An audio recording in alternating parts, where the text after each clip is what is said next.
குப்பை என்பது நாம் வீட்டில் இருந்து அப்புறப்படுத்துகிற ஒரு பொருள். ஒரு நாள் நான் பைக்கில் போயிட்டு இருக்கும்போது திடீர்னு மழை பெய்துச்சு.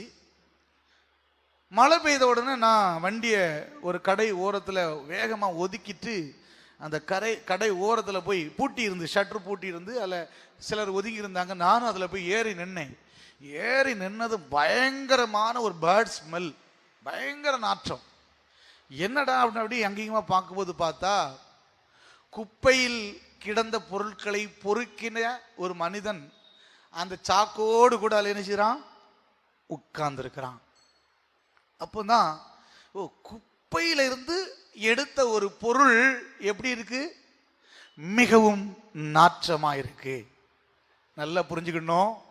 பவுலோ செல்வம், செல்வாக்கு, கல்வி, அவன் குடும்பத்தார் சொன்ன, அவன் மார்க்கத்தார் சொன்ன, அவன் வழிபட்ட அந்த முறை சொன்ன நற்சாட்சி, இவைகளையெல்லாம் குப்பையாய் கருதுகிறான். ஆனா இந்த குப்பையை தூக்கிட்டு ஒருத்தர் என்ன செய்யறான், சுமந்துட்டு வர்றது போல நீங்களும் நானும் குப்பைகளை சுமக்கிறவர்களாய் இருக்கின்றோம். நான் சொல்லுகிறது உங்களுக்கு எத்தனை பேருக்கு விளங்கிச்சுன்னு தெரியல. குப்பை குப்பையோடு சேரும். குப்பையை பொறுக்குகிறவன், குப்பையை பொறுக்குகிறவர்களை மக்கள் சொல்லுவார்கள், இவன் குப்பை பொறுக்கி என்று சொல்லுவார்கள். நீங்களும் நானும் அழைக்கப்பட்ட அந்த அழைப்பிற்கு பாத்திரவான்களாக ஓடுகிறோமா, குப்பை பொறுக்கிகளாக?